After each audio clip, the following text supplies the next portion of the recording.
నమస్తే అండి అందరికీ. ఈరోజు ప్రజాస్వామ్యం కూని అయిందని చెప్పి అందరు అనుకుంటున్నారు. ఇప్పుడు పాలు తాగితే పిల్లి మూతికి మీగడ అంటుతుంది, గిన్నె ఖాళీ అవుతుంది. అవుతుందా కాదా?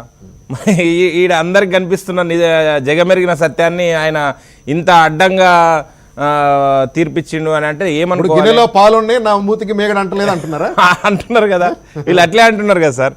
మేమేమంటున్నాం అని అంటే కాంగ్రెస్ పార్టీ చెప్పడానికే శ్రీరంగ నీతులు చెప్తుంది కానీ ఏది కూడా పాటించడానికి సిద్ధంగా లేదు. రాహుల్ గాంధీ గారు దేశమంతా తిరుగుతాడు, రాజ్యాంగం ఒక రెడ్ బుక్ పట్టుకొని దేశమంతా తిరిగి రాజ్యాంగాన్ని కూని చేస్తున్నారు, ప్రజాస్వామ్యం లేదు అని చెప్తున్నారు. మరి ఇదేం ప్రజాస్వామ్యం అండి?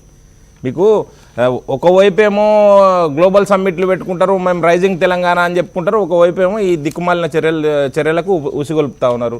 స్పీకర్ పైన ఒత్తిడి తెచ్చి ఈ రకమైన కార్యక్రమాన్ని చేసిన ప్రభుత్వము కాంగ్రెస్ ప్రభుత్వం అని చెప్పి చెప్పకనే చెప్తా ఉన్నారు. అందరూ చూస్తున్నారు, తెలంగాణ సమాజం చూస్తుంది కదా. ఎవరికి చెప్తున్నారండి ఈ అబద్ధాలు? మీరు ఏదో కోట్ల నుంచి తప్పించుకోవడానికో అక్కడ చర్యలు ఉండకుండా ఉండడం కోసమో చేస్తున్నారు. కానీ సరే, మీరు ఐదు మంది పైన చర్యలు తీసుకోలేదు, సాక్ష్యాలు లేవు అని చెప్తున్నారు కదా. దానం నాగేందర్ గారు పార్లమెంటు సభ్యునిగా పోటీ చేసిండు కదా, ఆయన మీద చర్యలు తీసుకోవడానికి ఎందుకు మీకు ఇంకా కేసు రాలేదు? అదే నేనేమంటున్నానంటే, ఇంత దారుణంగా మీరు ప్రజాస్వామ్యాన్ని బట్టలిప్పి నాట్యం చేయిస్తూ ఉన్నారు నడి రోడ్ల మీద. దానికి మళ్ళీ ఒత్తాసు పలకడం కోసం అందరూ సిద్ధమై కూర్చున్నారు. ఏ విధంగా చెప్తారండి మీరు? ఒకవైపు గ్రామాల్లోనేమో నిన్నటిదాకా ఈ నాయకులందరూ కాంగ్రెస్ పార్టీ సర్పంచ్ అభ్యర్థులను గెలిపియాలని చెప్పి కాళ్ళకు బల్పాలు పెట్టుకొని తిరిగి వచ్చారు. ఇవాళనేమో మేము బీఆర్ఎస్ సభ్యులమని చెప్తా ఉన్నారు.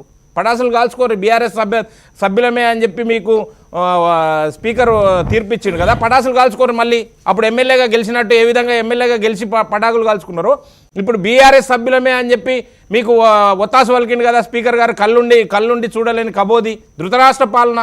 ధృతరాష్ట్రుని కంటే దారుణంగా ఉందండి. ధృతరాష్ట్రం అంటే కళ్ళు లేకుండా చెవుల ద్వారా కనీసం ఒక న్యాయం జరగడం కోసం ప్రయత్నం చేసిండు. కానీ స్పీకర్ గారు అంతకంటే దారుణంగా ప్రజాస్వామ్యాన్ని కూని చేసిన వ్యవహారం ఇక్కడ కనిపిస్తూ ఉంది కదా. మీరు ఏ విధంగా చెప్పడానికి అర్హులు గారు? మీరు ఎంత సమర్థించుకోవడం కోసం చూసినా కానీ ఈరోజు ప్రజలు తేటతెల్లమైపోయింది. మీరు అవకాశం ఉన్న దగ్గర ప్రజాస్వామ్యం అంటారు, అవకాశం ఉన్న దగ్గర రాజ్యాంగం అంటారు, అవకాశం మీకు అనుకూలంగా ఉన్న దగ్గర అన్నింటినీ కదా కళ్ళుండి కబోదిలా వ్యవహరిస్తున్నారని. పాత రోజుల్లో ఒక సినిమా ఉంటుంది, ఆ సినిమాలో మన రిటైర్ అయిన వాళ్ళు పెన్షన్ కోసం వెళ్ళినప్పుడు ప్రతి సంవత్సరం కూడా బతికున్నట్టు ఒక సర్టిఫికేట్ ఇవ్వాల్సి వస్తుంది.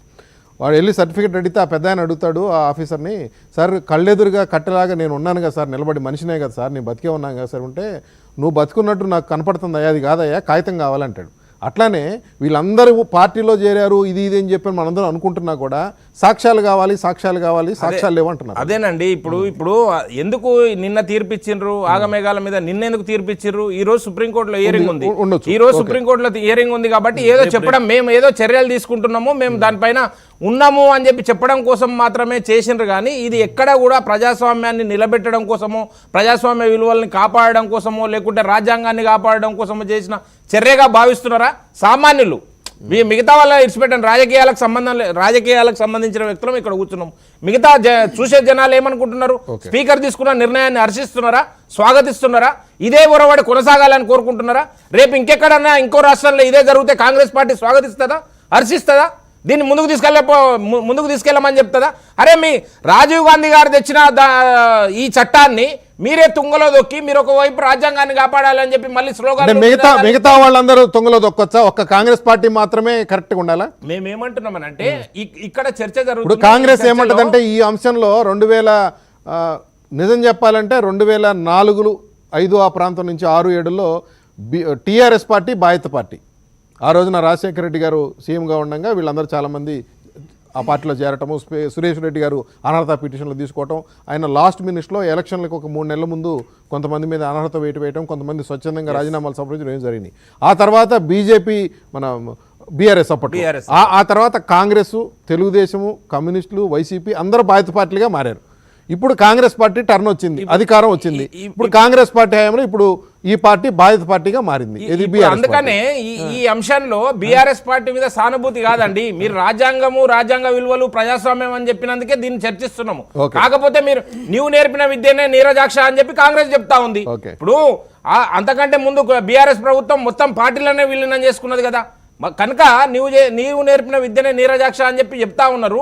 దీనికి అన్ని పార్టీలు అతీతం కాదండి, ఇది ఎక్కడో ఒక దగ్గర ఫుల్ స్టాప్ పడాల్సింది.